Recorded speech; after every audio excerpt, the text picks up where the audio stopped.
주민들의 겨울나기는 이건 공포 그 자체일 것 같다. 가정 내에서도 고드름이 얼 정도의 추위를 견뎌내시기 때문에 집 안에? 뭐 남자들 대체로 노상방뇨를 많이 하는데 바로 얼굴 옵니다 바로. 예. 네. 학교에서 학생들이 북한에서요 과제로 내야 될 게 있어요. 인분도 할당량이 있거든요. 내지 못하면 담임선생님한테 굉장히 야단도 맞고 북한은 전투가 많잖아요. 인분도 전투예요. 전투에서 패하면 생을 유지 못하잖아요. 심각하네요.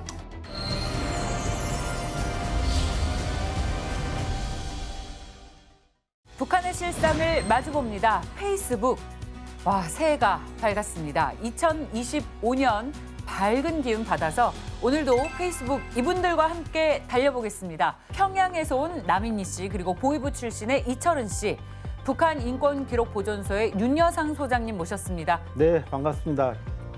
윤여상입니다. 저는 북한인권기록보존소 소장을 맡고 있고요. 북한의 인권 문제와 북한 주민들의 일상적인 삶에 대해서 연구 조사를 주로 하고 있습니다. 네. 반갑습니다. 새해 복 많이 받으십시오. 네, 많이 받으세요. 새해 복 많이 받으세요. 새해 복 많이 받으세요. 새해니까 또 새해 계획 한 번씩 들어보면서 시작해야죠. 저는 새해부터 국민대학교 글로벌평화통일대학원을 또 다니고 있는데 공부해서 북한에 대해서 좀 많이 좀 알리고 그것도 그 실상을 알아보는 그런 역할의 주인공이 좀 될까 해서 지금 공부를 하고 있습니다. 좋습니다. 민희 씨는 그렇지 않아도 부자인데. 제가요? 그렇죠. 집도 있죠, 사업도 하죠. 근데 그거 다 하다가 이제 여유롭게 그냥 누리고 계시는 분이죠. 사업이 작년에 좀 실패를 해가지고 네 그렇게 됐는데 올해 좀 우리 경제가 좀 잘 안정이 되고 네, 자영업자 소상공인 분들 좀 지갑이 빵빵해지는 그런 좀 한 해가 되면 맞아요. 좋겠다. 주식도 좀 그분들 오르고 네, 미국 주식은 이제 올라갔는데 우리는 아직도 좀 그래가지고 네. 모두가 웃을 수 있는 그런 좀 한 해가 됐으면 좋겠습니다. 자, 크리스는 새해 소원 뭐예요? 소원이요? 그냥 늘 뭐 항상 했던 대로 뭐 하루살이 하니까 근데 올해는 좀 뱀해 아닙니까? 뱀의 해? 뱀이니까 뱀해. 뱀처럼 좀 지혜롭게 하루살이 하되 좀 뱀같이 지혜롭게. 예, 뭐 모두의 소망은 사실 비슷하죠. 또 가정이 있는 분들은 가족 전체 구성원의 또 건강, 행복을 또 기원할 거고 우리 사회 공동체 구성원으로서의 또 책임 역할 그런 부분들을 함께 모아서 우리 개인, 가족, 우리 사회 모두 구성원들이 특히 북한에 계시는 또 분들까지 새해 소망 이루고 그러길 바라는 게 제 소망입니다. 나도 멋있게 말할 이 거. 정도 이야기 해야 되는 거 아닌가요? 1월 새해가 밝았다고 방심하다가 갑자기 엄청 추워지잖아요. 그럴 때 놀라지 않나요? 이렇게 추웠나? 그런 생각을 할 때가 종종 있습니다. 얼마 전에도 강원도를 갔다 왔는데요. 강원도 인제 지나가면 38선이라고 써 있는 커다란 돌벽이라고 해야 되나요? 네. 그거 있어요. 근데 그쪽으로 가면 갈수록 엄청 추워지잖아요. 정말 38선이니까 바로 코앞이 우리 북한 주민들이 살고 그렇죠, 있어서 그렇죠. 북쪽이니까. 그러면 정말 북한 주민들 얼마나 추울까? 많이 춥겠어요. 얼마나 추울까? 강원도를 춥다고 하시면 네. 정말 그런 생각을 해요. 북한 주민들의 겨울나기는 이건 공포 그 자체일 것 같다라는 생각에서 오늘 주제를 설정을 해봤습니다. 손발이 시리고 귓보리를 도려내는 듯한 추위도 느껴보아야 선열들의 강인성, 투쟁성, 혁명성을 알 수 있고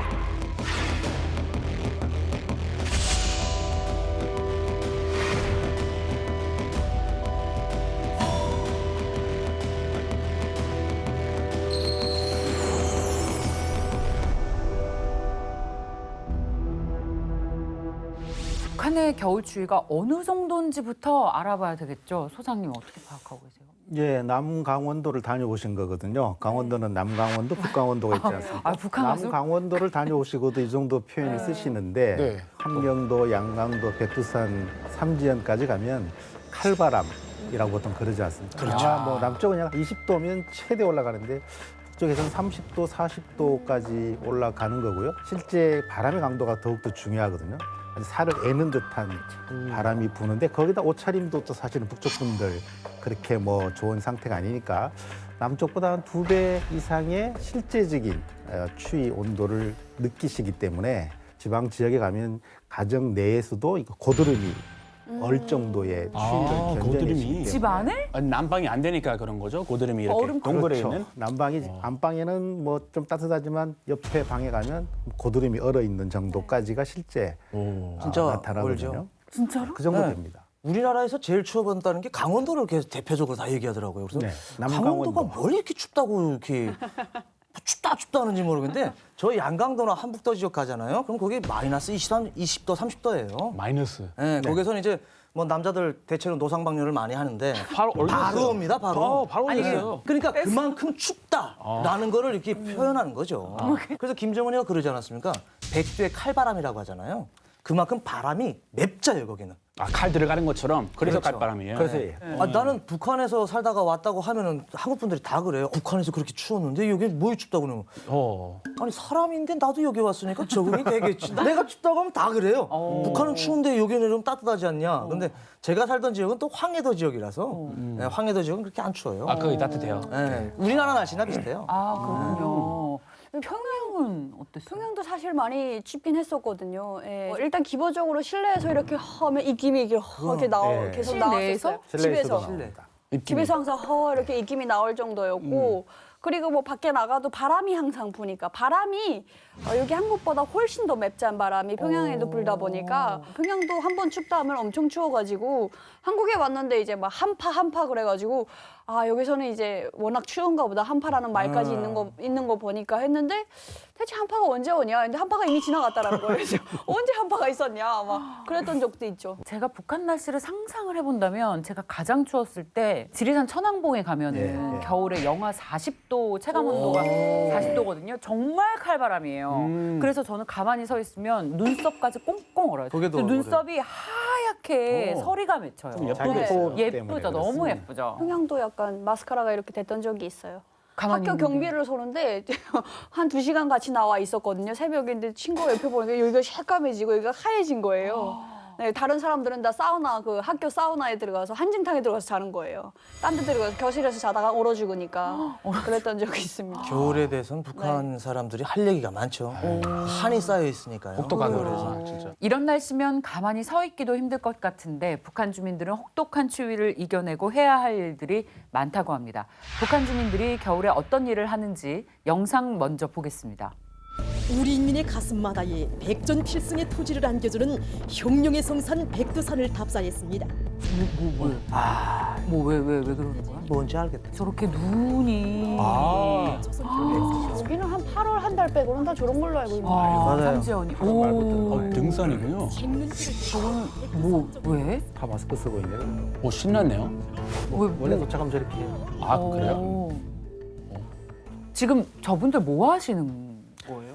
예, 우리 영상에서 본 것은 북한의 중학생, 고등학생, 또 대학생, 또 청년, 군인들, 직장인들 중에 일종의 선발을 해서 김일성이 어린 시절에 백두산 행군을 했다는 걸 일종의 따라 배우기 위해서 한겨울에 그 길을 천리길이라고 그러죠. 따라 걷는 그런 행군을 하는 모습인데요. 세계 어린이들에게는 사실 아동 학대 수준의 영하 3, 40도의 그 천리길을 그러니까 걸어서 올라가 한 2주 정도 보통 걸리거든요. 2주요? 네, 그 정도 걸립니다. 어린이들. 예, 어린이들에게도 똑같은 길을 걷게 하기 때문에 사실 지금 우리 남쪽 기준으로 보면 거의 상상할 수 없는 수준의 이게 답사를 가는 것인데 준비도 본인이 해야 하고 가는 길에 뭐 특별한 그런 시설도 별로 없거든요. 야외에서 수경도 하고 이런 거기 때문에 일종의 백두산이 이제 북한에서는 혁명의 그 장소이기 때문에 김일성의 사상도 따라 배우고 혁명 사상도 고취시키고 이제 일종의 일심단결 시키는 그런 과정으로서의 최고의 일단 학습 과정으로서 이걸 삼고 있는 겁니다. 약간 우리나라로 따지면 해병대 캠프나 그런 유사한 겁니다. 방식은 우리 보이스카우트, 걸스카우트 뭐 여러 명 해병대 캠프하고 성격이나 방식은 유사한데 그 난이도는 비교할 수 있는 게 아니에요. 그 난이도는 예, 아까 이거는 인권 뭐, 탄압이라고 예, 하셨으니까. 학대 수준이라고 봐야 하는 학대와. 경우가 거의 대부분입니다. 심각하네요. 민희 씨 가봤어요? 저는 가보지는 않았는데 백두산 답사 같은 경우에 이제 아무나 갈 수도 없고 그리고 평양에서 간다 하면 저런 겨울은 웬만해서 피해서 가거든요. 저 갔다가 진짜 동상 걸리면 북한에서 동상 한번 잘못 걸리면 발가락 잘라야 돼요. 그 정도로 가기 때문에 큰일 나는구나. 겨울 피해서 이제 가려고 하는데 그럼에도 불구하고 이제 저희 그 대학교 다닐 때 보면 졸업 학년쯤에 약간 답사가 있어요. 그래서 시내 답사, 시외 답사로 나뉘는데 시외 답사는 대부분 다 백두산으로 가고 시내는 이제 평양시 안에 있는 어떤 김일성, 김정일과 관련된 그런 전적지들을 돌아보는 건데 그거 편하겠네요. 네, 내심 시내가 되기를 많이 바라죠. 백두산을 가면 돈이 일단 많이 들어요. 평양에서 네. 거기까지 갔다 오는 경비를 다 자체적으로 자비. 해야 되는데 뭐예요 이게? 한 $300 정도 하거든요. 그 정도 돈이 있어야 이제 왔다 갔다 편하게 왔다 갔다 할 수 있다 그래가지고 돈 많은 애들이 좀 이제 내 어떤 스펙 하나 쌓겠다고 돈 내고 다녀오긴 했었어요. 그것도 여름에. 희한하네요. 겨울에는 진짜 누구도 안 가려고 해요. 이 백두산 답사라는 게 북한에서는 이제 학생들, 어린 학생들부터 가는데 사실 이게 김정일이가 만들어낸 거예요. 아버지인 김일성이한테 잘 보이 갔다고 이런 말도 안 되는 아버지가 했던 노정대로 어린이들도 따라가야 된다 해가지고 배움의 천리길이 있고 또 14살, 15살이 되면 광복의 천리길이에요. 그건 청년동맹은. 그런 길들이 있는데 저는 이걸 북한 사람들이 가고 싶어 하느냐 안 가고 싶어 하느냐. 지금 입장에서 우리는 아니까 아우 저걸 왜 가느냐 막 그러잖아요. 저는 북한 사람들은 갔으면 하는 사람들이 더 많다고 봐요. 진짜. 네. 그럼요. 왜냐면 그걸 갔다 오면 스펙이 쌓여요. 한마디로 제일 밑천부터 지금 시작하는 긍정적인 자료가 쌓이는 거예요. 추정림 노종을 밟은 사람으로 되는 겁니다. 네. 철인 씨도 가고 싶어서 갔어요? 당연히 가고 싶어서 갔죠, 저도. 그렇죠. 우리 청년들로 말하면 가장 중요한 스펙 중에 하나인 거죠. 그러니까 자기 당성에 대한 것을 확인하는 것도 있고 앞으로 전망에 가장 좋은 스펙 중에 하나이기 때문에 웬만해서는 뭐 가려고 하겠죠. 가능하면 이제 겨울이 아닌 여름이나 다른 계절에 가는 것을 돈 있는 집, 힘 있는 집 자녀들은 좋은 환경에서 갈 거고 아마 그렇지 못한 사람들은 겨울에 이런 정도의 손을 들어서 가거나 스펙이 똑같아요. 가장 오늘 때 가도. 뭐 다녀온 것 자체가 중요한 스펙이죠. 그쵸, 뭐 이런 거죠. 너 백두산 행군 갔다 왔어? 갔다 왔어 이거 중요한 거죠. 난 겨울에 갔어. 너는 여름. 에이, 그건 뭐. 그렇게도 해요. 그냥 그죠. 그렇게도 해요. 나 여름에 갔다가는 인정 안 해요. 그래. 야, 백두산은 추워야지 백두산이지. 어디 여름 백두산을 누가 인정을 해? 추울 때 갔어요? 저 겨울에 가가지고 오, 찐이네. 생고생을 했습니다. 진짜 스펙을 쌓으셨네요, 북한에서. 아우, 근데 또 다른 면도 있는 결국에 거예요. 탈북하셨는데. 아쉽다. 여름에 백두산 다녀오신 분하고 겨울에 백두산 다녀오신 분이 이제 겉으로는 대화를 이렇게 하죠. 그 여름에 뭐 백두산 그렇죠. 그거 갔다 온 것도 아니지. 갔지만 속으로는 쟤는 좀 뭔가 있는 집 자식이네. 저는 뭐가 빽이 있네. 이렇게 되는 거예요. 다 의미가 있군요. 겨울에 다녀왔다면 저는 다녀오긴 했어도 그 집에 별로 큰 건 없는 친구네. 이렇게 되는 거고 나는 뭐 다녀왔는데 여름에 다녀와서 그러면 저 친구 뭐가 있는 그런 느낌 두 가지를 양가 감정으로 뭔지 느끼는 거죠. 알겠어요. 의미는 저도 그런 살림이 측면이 어려서 있죠. 겨울에 갔댔습니다. 아니, 꼭 30살을 겨냥해서 한 말은 아니잖아요, 우리. 이중적인 해석을 할 수 있는 겁니다. 네. 근데 그 백두산 기온이 말씀하신 것처럼 영하 40도까지 내려가니까 누가 그거 오르다가 다칠까 봐 걱정되겠어요. 사고는 나죠. 그렇죠. 저도 사실 2주 전에 백두산을 다녀왔는데요. 어디 중국 백두산? 쪽에, 아, 중국 쪽에서의 중국 백두산을 그럼 뭐 북한으로 가고. 다녀왔는데요. 사실 우리가 굉장히 완전한 장비를 갖추고 뭐 관광으로 백두산을 올라가도 칼바람부터 정말 힘든데 북쪽에 있는 젊은 친구들 큰 장비 없이 이렇게 그 험난한 길을 걸어 올라가다 보면 동상은 뭐 정말 쉽게 걸리는 거고요. 다리나 팔 골절이 이렇게 상처를 입게 되면 바로 그냥 후송을 해서 집으로 돌려보내는 그런 정도로 나타나기 때문에 그 지역에 충분하게 의료시설도 갖추어져 있지 않거든요. 혹시 그 행군하다가 다친 사람이 있었어요? 있죠. 오. 어린이들인데 그 식단 조절도 못하고 또 추우니까 그래가지고 뭐 급성체기라고 하나요? 갑자기 체가 와가지고 배를 꼬이면서 막 뭐 어떻게 할 방법이 없어요. 어떻게 해야 돼요, 그럼? 그런 방법. 무식한 방법인데 눕혀놓고 이거 100명치 끝 있잖아요. 거기에 손으로 계속 눌러요. 그 내리가라고. 왜냐면 구급차를 불렀는데 구급차가 올 시간도 안 되고 사실은 원래 답사가 갈 때 구급차가 따라와야 돼요. 근데 북한에서 그 답사 다닐 때 그 연료 사정이 그렇게 안 돼가지고 그 기름 때문에 그 구급차가 안 따라옵니다. 북한에서만은 꺾이는 해 하는 행사들에는 다 있어요. 왜냐면 전기간 다 촬영을 해야 되기 때문에. 그런 기간이 아닐 때는 차도 없고 난장판이에요. 네, 발도 뭐 다 뭐 맨발로 다니는 사람도 있고. 저추위예요? 초추에 그렇죠. 저도 답사 갈 때 패딩 줍니다. 전체. 똑같이 단체복으로. 국가에서 주는 게 아니에요. 내가 돈 줘야 돼요. 돈을 그 패딩 값을 얼마 냅니다. 다. 그러면 국가에서 제작을 해줘요. 똑같이. 그래서 그 단체복을 입는데 그 우리처럼 패딩이 뭐 따뜻이라도 하면 모르겠어요. 거긴 추워요. 패딩도 대충 만들어가지고. 믿겨지지가 않는 그런 네. 새로운 스펙 쌓기에 한 일예를 보고 계십니다. 신개념의 스펙. 예, 백두산 행군이라는. 그럼 그 겨울답사 행군을 직접 다녀와 본 사람으로서 저 행군의 주 목적인 사상 교양, 당성이 좋아진다 이런 효과가 있었나요? 저거 이제 가면은 그냥 걷는 것뿐만이 아니에요. 가다 보면은 기념물들이 있어요. 기념탑이라든지 이런 탑들이 있습니다. 거기에 들려서 그 강사들한테 또 해설을 듣어야 돼요. 네. 랜드마크. 듣어가지고 또 써야 돼요. 그런 답사 수용소라든지 천막 치고 있잖아요. 텐트 치고 있으면은 저녁에 또 모여서 뭘 하냐면 오늘 내가 행군하면서 있었던 일 그리고 그 기념품에 가서 그 가가지고 강사가 이야기했던 거를 느낀 점을 또 써가지고 발표 모임을 해야 돼요. 자기 전에. 일기 써서 짜증나는지 몰라요, 저거. 무슨 숙제 뭐 과제 학교 과제 같아요. 거기 그렇죠. 현장에 있을 때는 짜증나지 않고 진짜로 와 나 진짜 사상이 고향이 아 근데 그때도 짜증나요. 그래서 짜증나는데 오신 거죠. 갔다 와서는 네. 되게 그 무슨 어떤 거를 느끼냐면 배운 점이라는 건 북한에서 이 쇠뇌라는 게 있잖아요.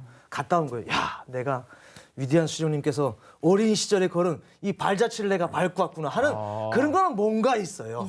뭔가 있어요. 그 뿌듯함, 네. 쇠뇌. 네, 지금 생각해보면 좀 그렇지만 네, 그런 게 있어요. 백두 혈통을 제일 강조하잖아요. 그렇죠. 북한에서. 백두 혈통이라는 걸 달리 보여줄 방법이 별로 없잖아요. 사실은. 그래서 북한의 청년들도 군인들, 어린 학생들 중에 일종의 엘리트 형식으로 선발된 친구들을 백두산에 데려가서 김일성의 그런 항일 무장 투쟁 여러 가지 뭐 구호나무에 대한 설명이라든지 그런 전투 상황들에 대한 설명을 계속 해줌으로 인해서 사상 보양도 시키고 특히 이제 백두 혈통에 대한 충성, 백두 혈통에 대한 쇠뇌 이것을 강조하기 위해서 백두산을 특별하게 가는 거죠. 뭐 다른 산도 많지만 백두산을 고집하는 이유는 백두 혈통의 직결 그들이 연결되기 때문에 그런 효과를 사실 누리고 가는 거예요. 제일 많은 게 나무에 구워 쓰는 게 제일 많아요. 구호나무라고. 근데 난 그거 보면서 그랬어요. 이걸 어떻게 다 찾았대 이 나무들을? 그거 들어가지도 못하게 이렇게 유리를 쫙 해놓고 무슨 천년 보호물처럼 해놨어요 그 아야. 근데 그거 보면은 그때 뭐 써놓은 거 있겠죠 한두 개? 근데 그때 싸우지 않고 다 돌아다니면서 글만 썼냐? 난 그 생각이 드는 거죠. 되게 많아요 그런 거. 약간 인위적으로 만든 느낌이에요. 이렇게 억지로. 그럼 안 들었겠죠. 당연히 만들었죠. 그거야. 자꾸 더 가면은 생기고 있어요. 많이 생겨요. 알굴된대요 거기. 계속 만드는구나.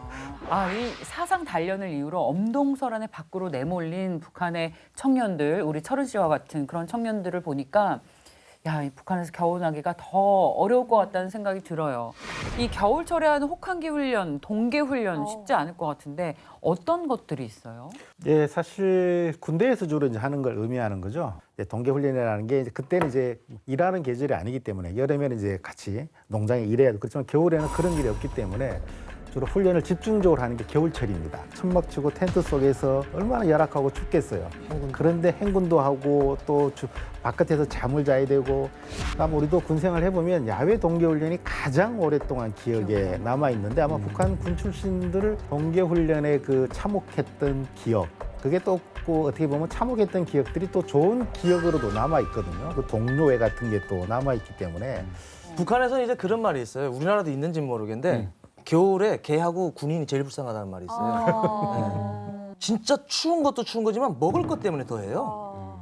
그 훈련할 때 따라다니는 가마마차가 있는데 그 가마마차도 운전병들이 뽑아서 팔아먹어가지고 바퀴가 안 굴러가요. 아 기름 팔아먹어요? 팔아먹죠 군인들이. 먹고 살아야 되니까. 난리 났어. 그러니까 가마마차를 아침에 다 해버리고 마는 거예요. 그냥 항상 저녁까지 쭉 가는 거예요. 그러니까 국은 뭐 살얼음이 다 뜨니까. 그러니까 추운 거 내장도 추워, 밖에도 추워 하니까 완전 안에 내장부터 얼쿠기 시작해가지고 밖에가 다 얼쿠는 거예요. 아이 큰일이네. 근데 뭘로 그거를 온기를 보충하느냐? 그러면 걸어야죠. 남북한 근데 군대에 큰 차이가 있어요. 우리는 군에 가면 먹고 입고 모든 걸 다 정부가 그 배급을 해결하지. 북한은 군대 가면요 주식은 원래 배급이 나와요. 쌀, 보리는 상급에서 배급을 주지만 다른 반찬이나 부식은 자체 조달이에요. 우리 군하고 달라요. 예. 반찬 안 줘요? 군부대는 자체적인 농장을 다 갖고 있습니다. 아, 근데 군인들이 농장하면 잘 이해가 안 되죠. 그건 자기 먹을 거 자기가 생산하는 거예요. 자급자족식. 그렇죠. 농사 짓는 것도 있고 돈 예. 가지고 와서 부식물을 사와야 되는 반찬을 매 1인 군인들이 사다가 몰래 갖다 놓고서 밥 먹으러 갈 때 반찬 주문을 예. 해고 가요. 반찬이 없어서. 그렇습니다. 그래서 북한에 그런 말 있잖아요. 육체는 아들이, 정신은 엄마가 돈 보내줘야 되니까. 예. 네. 아니 그러면은 농사 지으면은 섬유질만 먹어요. 뭐 닭이나 소나 돼지. 그것도 그 자체적으로 키워요? 키우죠. 아 노축도 해요. 하죠. 군대 자체적으로. 일반적으로 뭐 소까지 키울 정도는 소까지는 못 되고요. 어렵고. 소 잡아. 돼지. 아 진짜 돼지. 키워요? 그냥 돼지 정도 키울 돼지 정도는 키울 수 군대에서? 있죠. 네. 네. 아니 근데 키운다고는 하는데 그것도 이제 돼지 먹을 것도 잘 없다 보니까 보통은 다 그렇게 잘 못 키우는 거예요. 근데 김정일이 부대들을 막 돌아다닐 때 보면은 돼지가 엄청 많은 돼지 목장이 보이고 통째로 막 이렇게 야채가 봤어요. 막 쌓여 있는 게 보이고 막 그러는데 김정일이 그 여담이 있어요. 부대 돌아다닐 때마다 똑같은 돼지가 계속 있는 거예요. 그 간부들이 돼지를 계속 옮겨 다니면서 이제 그한 목장에다 마리를? 넣어 놓는 거예요. 김정일이가 돼지한테 너도 나 따라다니느라 고생이 많다 이런 얘기도 했대요. 근데 흔히 동계훈련, 혹한기 훈련 하니까 남성, 그러니까 군대에 있는 군인들만 한 걸로 생각을 했는데 미니 씨도 동계훈련에 참가해 본 적이 있다고요? 저는 이제 민방위 훈련이라고 해서 그것도 이제 무조건 가야 되거든요. 여성은 30살까지 결혼하면 제외는 돼요. 근데 남자는 60살까지 무조건 가야 돼. 해마다 가야 돼요. 보름씩. 제가 그때 12월 딱 첫 기에 선발이 되어가지고 민방위도 12월 1일부터 동계훈련 들어가거든요. 그래서 그때 일기로 나갔었는데 엄청 추운 거예요. 난방이 안 되니까 머퍼를 막 이렇게 두껍게 이렇게 덮고 자고 했었는데 하루는 갑자기 새벽에 막 지휘관이 들어오더니 펑펑 이러는 거예요. 그래서 자다가 깨났는데 이게 총을 쥐어주면서 달리기, 그러니까 뛰래요. 행군을 시키는 거예요. 그래서 한 100m 가다 보니까 그냥 괘씸한 거예요. 내가 왜 가야 되지 해가지고 뒤로 돌아서 그 주변에 있는 군간 사택에 가서 누워서 잤어요. 그냥 거기는 이제 따뜻한 아랫목이 있거든요. 오후에 들어왔는데 난리가 난 거예요. 부대에서 총 들고 없어졌으니까. 거의 저보고- 탈영병 같은 거잖아요. 네, 저보고 군사재판감이래요. 그러세요? 전쟁 때였으면 즉시 총살이래요. 그래서 내가 들어도 그래. 그래서 그때도 이제 마지막 날에는 그 실탄 사격을 시키거든요. 그래서 총이 다 얼어가지고 제대로 손도 안 움직이는데 사고가 안 난 게 정말 다행이에요. 굉장히 힘들어요, 거기도. 네. 우리나라에서니까 하도 뭐 대단하다고 칭찬받는 거지 북한에서는 군사재판에 넘겨야 돼요. 아니 처벌 안 받았어요 그 뒤로? 포기했나? 그 북한 부대장한테 이제 담배 좀 이렇게 하고 해서 좀 살아나긴 했는데 그 민방위에서도 혹독한 겨울 훈련을 시키기 때문에 돈 한 푼 안 주면서 내가 먹고 살아갈 걸 다 들고 나가야 돼요. 보름 동안 살 거를. 그러면서 이제 그런 훈련을 시키는 거죠. 아 근데 북한의 겨울 이 주민들이 힘들게 하는 게 또 있다고 하는데 뭔가요? 조선님? 사실 겨울이 되면 없는 사람들이 제일 고생이라고 하잖아요. 그렇죠. 우리도 그런 말 쓰지 않습니까? 겨울 되면 없는 사람들이 고생이다. 그런 표현 쓰는데 북한에서 겨울이 되면 기본적으로 두 가지 준비를 해야 돼요. 하나는 땔감이죠. 난방이 중앙 집중식으로 제대로 되는 게 아니기 때문에 특히 시골 같으면 이제 직접 산에가 나무를 떼오거나 석탄을 미리 비축하는 그게 제일 중요한 난방 준비가 하나 있고요. 그다음에 이제 김장을 해야 되는 거죠. 김장 한 번 하면 뭐 1년에 하면 10달 이상을 아마 김장으로 모든 반찬을 해결하기 때문에 그 두 가지가 가장 중요한 겨울 준비다. 그렇게 봐야 되죠. 땔감이랑 김장. 땔감이 없으면 뭐 우리 식이주라 그러잖아요. 식이주 해결이 안 되는 거죠. 어렵죠. 저도 뭐 대학 다닐 때 겨울 방학을 하고 뭐 학교 다닐 때도 방학을 하는데 말이 명색상에서 방학이라고 하지 땔감 준비하는 시기거든요. 대학 때도 한 달 정도 시간을 주는데 끝나고 올라오면은 10마디를 딱 준비해갖고 와야 돼요. 교실에가 화로통이 있어요. 난로. 네, 난로가 있어가지고 거기다 불을 떼요. 대학 창문들 보면 누구네 그쪽에서 연기가 잘 나오느냐 보면은 누구네가 교실이 따뜻하구나 알아요. 근데 못 사는 학과들이 있어요.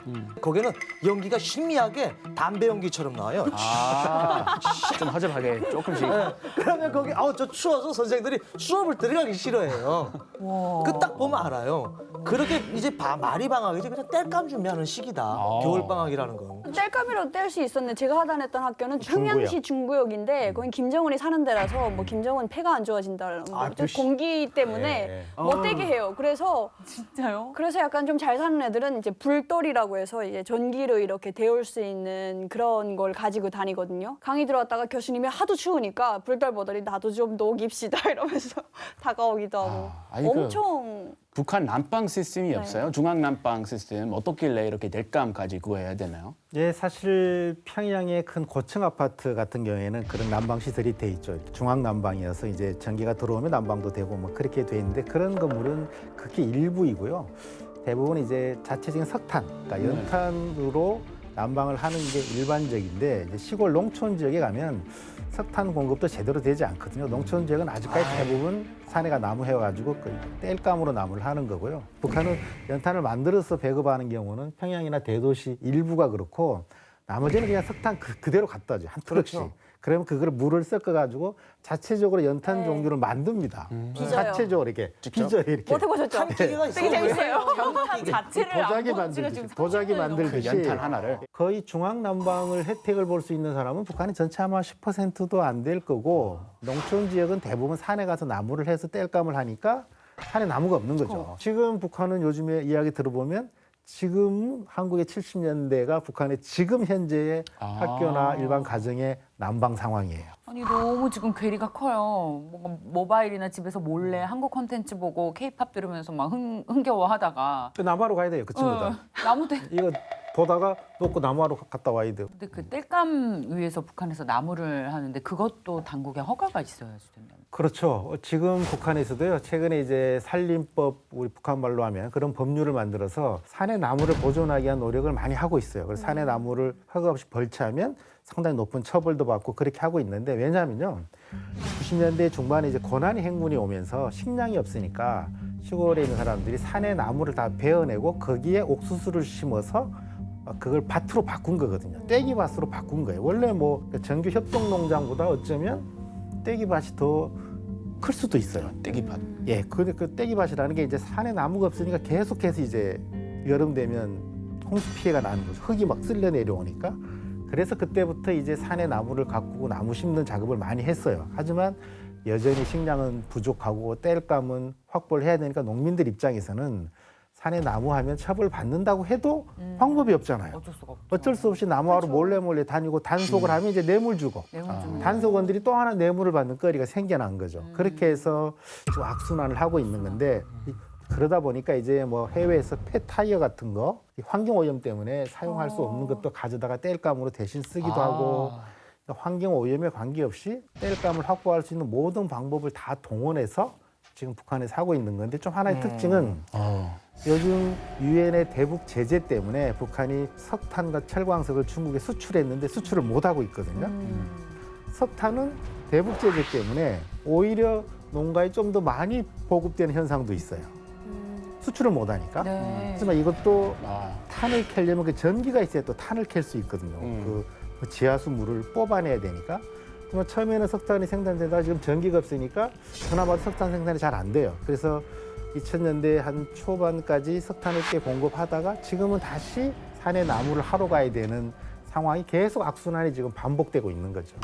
나무하러 들어가려면 이제는 1시간 정도 걸어가면 됐다고 그렇죠. 했지만 저희 와이프도 그런데 예전에 그 나무하러 가려면 10km 이상 들어가야 된대요. 네, 나무하러. 지금은 그렇습니다. 네. 산을 산에 시골로 10km 이상 타야 들어가서 나무를 통나무 2개를 메고 나와야지 예. 그거 된대요. 와. 가까운 산에 있는 나무는 이미 없어요, 다 없어요. 나무를 베었기 때문에 점점 깊은 산으로 가야 땔감을 구할 수 있는 거예요. 전에는 한 3km만 가면 되다가 지금은 그다음에는 뭐 5km, 10km. 나중에 지금 한 14, 15km까지 맞아요. 들어가야 땔감 나무가 있는 거죠. 나무 많은 지역은 위수구역이라고 보시면 돼요. 훨씬 더 네. 어려움이 가중되는 거예요. 제일 간단한 건. 나무가 여기 많잖아요. 그러면 여긴 위수구역, 군사지역이에요. 그럼 나무가 많아요. 그렇게 표가 나요, 북한은. 평양 출신은 옛날 생각이 잘 나요. 느끼기 어려울 거예요. 네, 땔감은 해본 적은 없는데 네, 평양 시민이면 그 작업, 땔감 작업 안 해도 되겠네요. 평양에 산이 그렇게 많지는 않아요. 땔감을 떼거나 뭐 그러지는 않았거든요. 대신에 저희는 겨울에 엄청 고생하죠. 땔감 없는 대신 추위를 고스란히 받아들이죠, 그냥 몸으로. 아, 네. 난방은 안 되고. 난방이 이미 다 고장 나버렸기 때문에 난방이 안 되고 그래서 겨울에는 뭐 변기도 올고 물탱크도 올고 그냥 그러면서 살아가는 거죠. 어떻게 살아요? 진짜 어떻게 살았나 모르겠어요. 그러니까 그럭저럭 살죠. 그럭저럭. 네. 그래. 그래서 북한 체제를 머들링 스루라고 해서 그럭저럭 네. 흘러가는 체제다라는 얘기가 있습니다. 북한의 겨울이 더 혹독한 이유는 화재라고 이름을 붙이고 부족한 물자나 돈을 수탈한다고 합니다. 땔감 외에 북한의 대표적인 겨울 과제로 꼽히는 게 뭔지 아세요? 뭘까요? 인분 전투라고 합니다. 무슨 소장님. 인분 전투. 이게 인분이 우리가 아는 그 몇 인분 이게 아니고요. 무슨 예, 똥 뭐 이런 거 맞죠? 대변에서 참 설명하기 쉽지 않지만 사람이 이제 배설하는 배설물을 말하는 거죠. 그거 대변이랑 같은 말이에요? 예, 대변을 이제 인분이라고 표현을 하는 건데 학교에서 학생들이 북한에서요 과제로 내야 될 게 있어요. 땔감도 가져와야 남은 겨울을 보낼 수 있고 인분도 할당량이 있거든요. 이거 말고도 토끼털 같은 할당량도 있고요. 쇠, 고철 같은 거를 내야 되는 할당량도 있고 네. 파지, 종이를 내는 것도 있고요. 빈병 같은 것도 할당량이 있고요. 할당량이 굉장히 종류가 많아요. 그중에 인분도 있는데 이거는 이제 퇴비, 북한의 화학비료. 화학 비료가 부족하기 때문에 비료가 있어야 농사를 짓는데 전기가 없으니까 화학비료 생산을 못해. 그러니까 가을철에 퇴비도 모으고 인분도 모으고 해서 그런 것들을 이제 섞어서 화학비료 대용으로 이렇게 농촌에 이제 보내는 거죠. 그러니까 도심에서는 그게 많이 하지 않지만 평양이나 이런 곳에서는 농촌 지역의 학생들은 그게 할당량이 딱 정해져 있어요. 그래서 이거를 내지 못하면 담임선생님한테 굉장히 야단도 맞고 할당을 그 못하면 돈으로 대신 환산해서 돈을 내면 그 돈으로 시장에서 사서 충당을 하는. 그러니까 결국 일종의 이게 물품을 내는 거지만 지금은 뭐 돈으로 내는 그런 형태로 많이 바뀌어져 있죠. 그렇구나. 근데 그걸 돈으로 못 때우면 인분 뭐 해야 돼요? 인분 어떻게 모으는 거예요? 그게 이제 사람 인분을 모으는 것도 있고 개똥, 소똥 그런 것도 통틀어서? 있고요. 기본적으로 이제 사람이 인분인데 그걸 겨울철에 그러니까 이제 시골에 이렇게 수세식 그런 화장실이 아니거든요. 그래서 이렇게 모으는 방법이 있어요. 냄새 나지 않게. 겨울엔 얼거든요, 그게. 예, 볏짚을 태우면 그게 이제 재가 남아요. 이게 우리 나무 때문에 재 같은 걸로 그걸 섞어요, 이렇게. 섞으면 냄새도 안 나고 얼면 변 모양이 잘 안 돼. 이렇게 생겨요. 그럼 그걸 이제 담아 오는 건데. 지방에는 그렇다 치도 평양에는 어떻게 해요? 그 화장실이 수세식이다 보니까 인분을 어떻게 구할 방법은 없어요. 그래서 대신에 저도 어렸을 때 이면반의 아줌마들 따라갔던 적이 있는데 평양시 외곽 농장들에 가가지고 이제 굴러다니는 인분이든 무슨 뭐 짐승의 뭐 똥이든 뭐든 다 이제 수집해 오는 거예요. 그래서 평양에서는 약간 그 석탄재 같은 거랑 섞어가지고 예, 그렇게 해서 내기도 하고 그리고 비닐방막을 또 내라고 해요. 그러니까 냉장고판에 비닐방막을 씌워야 되는데 그 비닐방막이 없어서 내라고 하니까 막 지붕 같은데 비닐방막이 있는데 그걸 걷어가지고 막 훔쳐오고 장난이 아니었어요. 네. 북한은 전투가 많잖아요. 뭐 가을거지 전투, 네. 모내기 전투하면서 전투들이 있는데 인분도 전투예요. 그런 전투 처음 들어. 이걸 왜 전투라고 하냐면 북한 사람들이 많이 먹으면 많이 싸겠는지 모르겠는데 배설이 그렇게 많지 않잖아요. 그러니까 그것도 가족이 한 전투를 해야 돼요. 아, 예, 이거 가족이랑? 구세부터 할당량이 있어요. 나이도 아버지는 많아요. 아버지대로 내야 돼. 엄마는 엄마대로 내야 되니까 서로 자기 건 자기가 모아야 된다는 그런 것까지 얘기할 정도로 되게 저거예요. 가족 한당 팀이 아니에요? 따로 가족 다릅니다. 직장, 아빠 직장하고 엄마 직장 다른데 어떻게 같을 수가 있습니까? 학교에서. 아이는 학생 다니는데, 그러니까 세 명이 다 분리가 돼 있는 거예요. 그러니까 각자 내게끔 돼 있는 거예요. 그래서 그거를 자연스럽죠. 내는 것도 적어야 되고, 제가 진짜 웃긴 소리 하자면 학교에서 지금 인분 전투를 해요. 그럼 겨울에 다 얼어요. 북한은 이제 노상으로 이렇게 있어가지고 꽝꽝 다 얼어요. 그 똥까기를 해야 돼요. 지렛대 가지고. 똥까기 깨가지고 내야 될 거 아니에요. 푸푸 브레이크. 예. 야. 그러니까 그게 올라가가지고 네. 딱딱 치면서 뭘 이야기하잖아요. 똥덩어리 딱 들어가가지고 똥 먹는 애들. 거짓말하지 말라고요. 진짜예요, 실제 실제. 아닙니까? 실제 그래요. 아니 실제 그렇게 해요. 실제 똥가기가 있어요. 네, 있습니다. 예, 그거 없는 게 아니에요. 실제 사실이에요. 이거. 문화 네, 충격입니다. 그래서 친구네 집에 놀러 갔다가도 변 볼 때는 꼭 집에 와서 본다고 그러더라고요. 맞아요. 겨울 과제를 영하의 추위 속에서 수행하는 얘기를 듣고 있습니다. 북한 주민들이 그래서 겨울 질병에 굉장히 많이 시달린다고 하죠. 겨울 질환에 노출된 북한 주민들의 현실 북클립에서 만나보겠습니다. 한반도를 찾아온 동장군. 유라시아 대륙과 인접한 북한은 시베리아 고기압의 영향을 크게 받아 겨울철 추위도 매섭습니다. 엄동설안에도 북한 주민들은 백두산 답사 행군, 동계훈련, 열병식 등 각종 사회 노동에 동원되는데요. 이 같은 장시간 추위 노출은 곧 잔병치레로 이어집니다. 북한에서 의사였던 그녀의 기억엔 특히 동상 환자가 많다는데요. 한국보다는 확실히 많죠. 아무래도 북한이라는 그 지역이 한국보다는 굉장히 추운 지역이기도 하지만 운송수단이 발달되지 않았기 때문에 주로 많이 걸어 다니죠. 일반적으로 사람들이 생활 환경 자체가 따뜻하게 입거나 따뜻하게 신발을 신거나 뭐 양말도 따뜻하게 신거나 이런 환경이 아니기 때문에 동상 환자가 많이 발생을 하죠. 한국보다는. 겨울철에는 아무래도 호흡기 질환 환자가 제일 많죠. 경한 질병으로서는 감기고 그다음에 기관지나 폐염, 천식. 겨울철에 기온이 차면 혈관이 수축되고 좁은 혈관으로 피가 나가다 보니까 뇌출혈이라든가 뇌경색이 발생할 확률이 있고요. 심근경색이나 협심증 같은 것들이 발생할 위험도도 굉장히 높죠. 북한 주민들은 새해 초부터 야외 활동을 강요당합니다. 바로 걸음 모으기 때문인데요.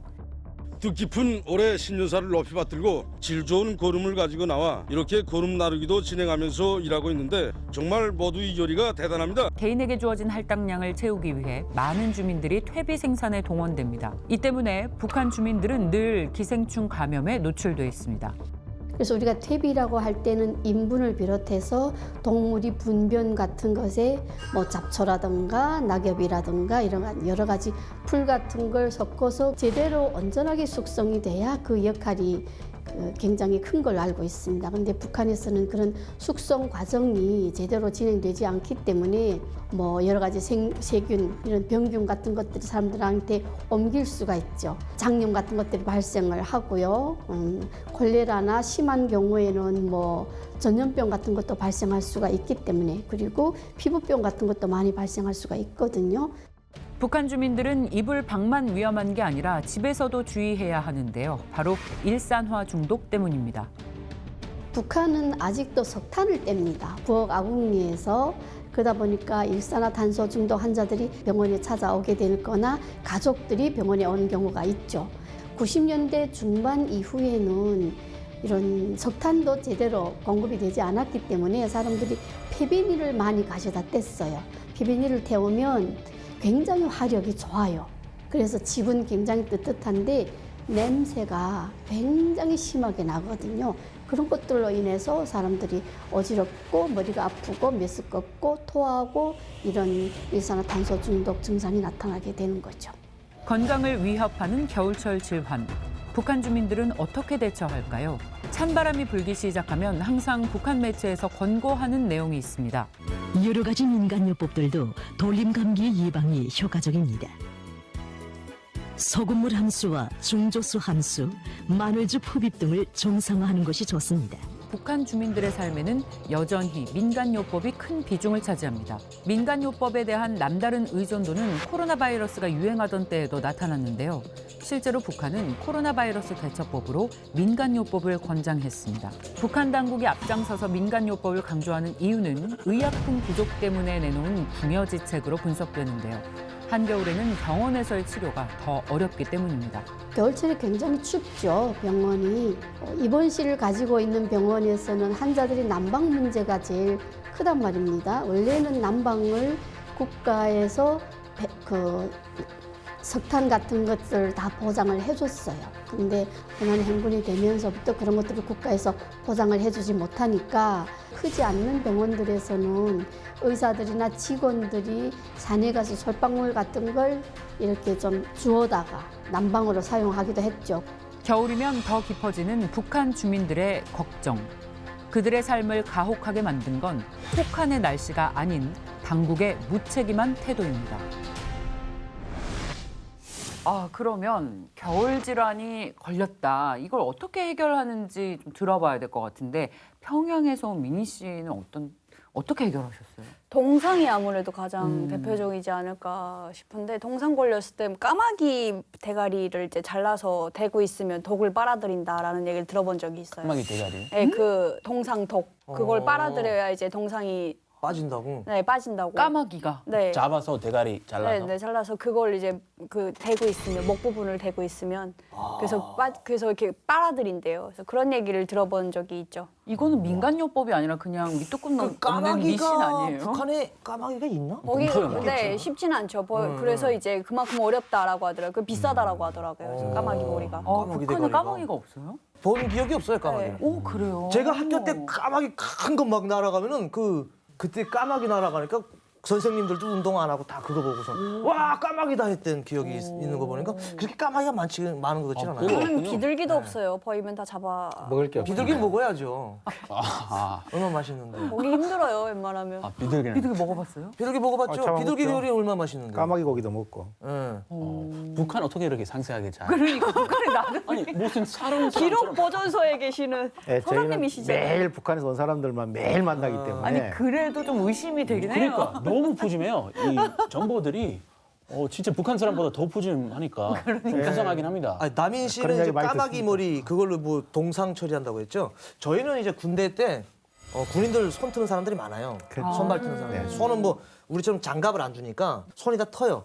그러면 화장실 가면 남자들 다 이렇게 하고 있어요. 뭐 누가 보면 뒤에서 뭐 나쁜 짓 하는 것처럼 보이는데 사실은 그렇지 않고 뭐 하고 있어요? 오줌 손 바르는 거예요.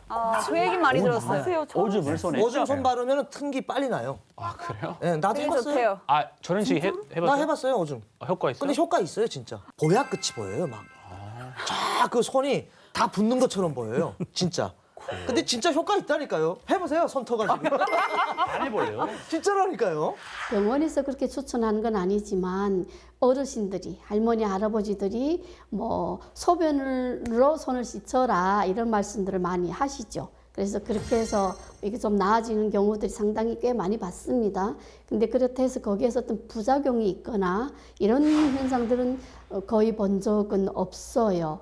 야, 흥미로운 얘기를 계속 듣고 있습니다. 근데 이렇게 추위에 잘못 노출되면 동상부터 온갖 질병에 시달리기 때문에 정말 철저한 대비가 필요할 것 같은데, 근데 우리는 추워진다라고 하면 가장 먼저 하는 게 장롱에서 뭐예요? 롱패딩부터 네. 꺼냅니다. 근데 북한도 분명히 그에 준하는 아이템이 있을 것 같아요. 추워지면 입는 한파 대비템 무엇이 있는지 좀 들어볼 텐데, 북한 사람보다 북한을 더 잘 아는 소장님. 예, 뭔가요? 예, 뭐 겨울이 되면 우리 군대에서도 이제 겨울용 외투를 주듯이 북한도 마찬가지거든요. 우리가 학생들이 내는 것 중에 개털, 토끼털 있다 그랬잖아요. 개털도 내고 토끼털도 내고 그런 걸 내게 돼 있는데 그게 다 모아지면 인민군대 군인들의 피복을 만드는 공장으로 가요, 사실은. 그래서 그걸 이거? 내는 거거든요. 예, 그걸 이제 해서 겨울용 외투를 만드는데 이거 개털이에요? 예, 개털도 있고요, 토끼털도 있고 여러 개 털로 쓸 수 있는 다 수집하면 주로 이제 개털이 제일 많죠. 네. 털 슈바. 어때요? 개털 휴바라고 하죠 휴바는 북한에. 뭐예요? 휴바? 모르겠어요. 무슨 그 뭐 러시아 말인지 예, 표현을 아니면 그렇게 합니다. 어디 말인지 모르겠는데 외투라는 개털 휴바라고 해요. 짬바 휴바? 뭐 그런 의미로 아마 쓰는 것 같아요. 근데 저거는 이제 뭐 개가 보통 한 명이 입으려면 한 5-6마리가 내 몸에 달라붙어서 8마리, 6마리 그렇게 들어간다고 돼 있어요. 안에가 털로 돼 있어요. 진짜 개 가죽이에요. 저거 네. 진짜 개 가죽. 근무 단위에 저거 1인당 하나씩도 못 입어요. 군인 있어야 되니까. 1인당 하나씩도 안 주고 한 개 가지고 한 개 분대가 돌려 입어요. 돌려 있습니다. 예, 개인별로 네. 보급이 안 돼서 개인으로 보급이 군대 안 몇 개 됩니다. 줘서 저거는. 야간 근무 나가는 군인들만 돌려 쓰이고 그렇죠. 개인 휴대용하고 거기도 달라요. 공유 경제가 있긴 하네요. 그렇죠. 저거 모자라니까. 그럼 군인용 말고 민간에서는 어떤 겨울옷이 유행이었어요?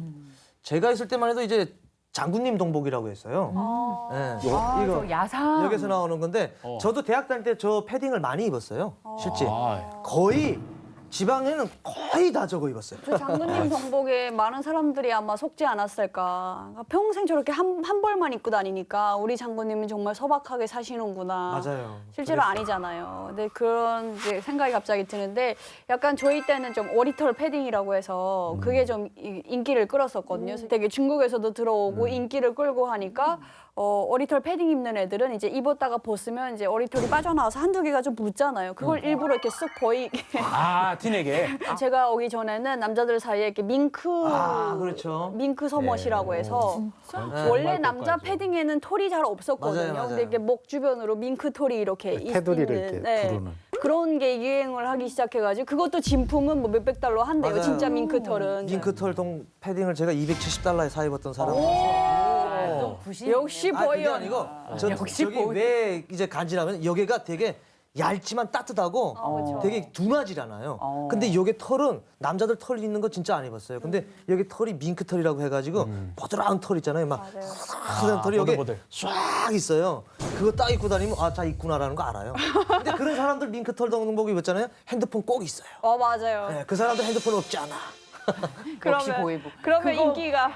자, 그럼 옷 말고 겨울 준비 또 뭘 하나요? 네, 사실 제일 큰 준비는 이게 주부, 가정주부 입장에서는 김장이거든요. 북한에서의 이 반찬의 거의 80-90%는 김치예요. 이게 대전투입니다. 사람들은 주로 도시에 사는데 배추는 농촌에 있으니까 가져오는 것 자체가 큰 문제예요. 그래서 이거는 직장 단위에서도 오랜 기간 김장 전투를 계획해서 어디에 생산한 걸 가져오고 어떻게 실어오고 배분할 것인지는 직장 단위에서 해주고, 그게 이제 자기 집에 도착하면 그때부터는 이제 주부, 어머니들부터 시작해서 그 집안 식구들이 모두 이걸 어떻게 간추어서 어떻게 김장을 만들 것인지는 그건 주부의 역할인데, 이게 가정집 단위로 끝나지 않는다는 거예요. 일년의 먹거리이기 때문에 이거는 우리 대한민국 국민들은 상상할 수 없는 정도의 규모. 기업에서 하는 김장 공장에서 하는 형태의 과정을 북한 가정집이 모두 한다. 그렇게 보셔야 돼요. 저는 한국에 와서 깜짝 놀랐는데 김장을 도대체 2-30kg를 하는 게 겨울 김장이라는 거예요. 포기로요, 포기로. 포기.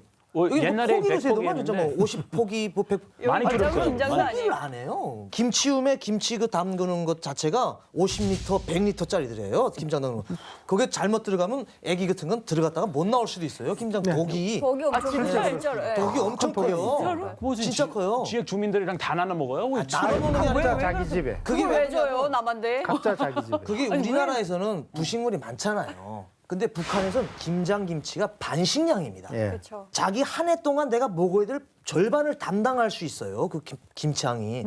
그렇기 때문에 북한은 톤으로 계산해요. 예. 포기로 계산하는 거 가지고 아니 무슨 김장은 포기로 한 톤, 계산하지? 두 톤, 하고 그렇게 하죠. 놀랐다니까요. 톤. 아닌데 톤이에요. 이제 북한은 겨울에 차원이 먹을 게 다르네요. 겨울에 먹을 게 없다 보니까 김장으로만 계속 김치로만 계속 김치찌개, 김치밥, 뭐 김치 뭐 해가지고 김치전 이렇게 해 먹는 건데 저 다 진짜 해야 돼. 최대로 해봤던 게 종합팀 국가대표팀 요리사로 있을 때 40톤을 해봤어요. 40톤을. 40톤이요? 네, 배추가 아마 맨날 그랬을 와서 거예요. 쌓이는데 맞아요. 산처럼 쌓인 그 생배추를 갖다가 김장하는 일주일 동안 40톤을 해봤는데 그거 하고 쓰러졌었어요. 아니 저희들이 북한에서 이제 그 전투라는 용어를 쓰잖아요. 김장 전투 이게 무슨 말이야? 전투라는 말을 사용하는 건요. 전투에서 패하면 생을 유지 못하잖아요. 전투에 패하면 죽는 거잖아요. 김장 전투라고 하는 건 그해 김장을 제대로 못하면 그 가족이 죽는다는 말이에요. 생존의 절대적인 겁니다. 아 그러면 맛있어요? 북한 김치랑 우리나라 한국에서 먹은 김치랑 차이 많이 맛은 나요? 아무래도 양념이 많이 안 들어가기 때문에 시원한 맛은 북한 게 좀 있죠. 우리 김장은 좀 달고 달고 양념도 양념도 많이 많고. 넣고 그런 게 있는데 북한 김치는 담백하고 좀 그 빨간색 그런 고춧가루도 적게 들어가고 훨씬 전통적인 맛이 나서 저희들 먹기에는 굉장히 북한 김치가 굉장히 좋은 맛을 내요. 제가 보기에는 소장님 국정원 조사를 좀 받으셔야 돼요. 아니 제가 말씀하시는 거 자체가 무슨 북한 사람 이야기하듯이 하니까 단어도 이거 좀 잘못된 것 같은데. 단어도 북한 단어를 쓰시고 표현도 미스터리.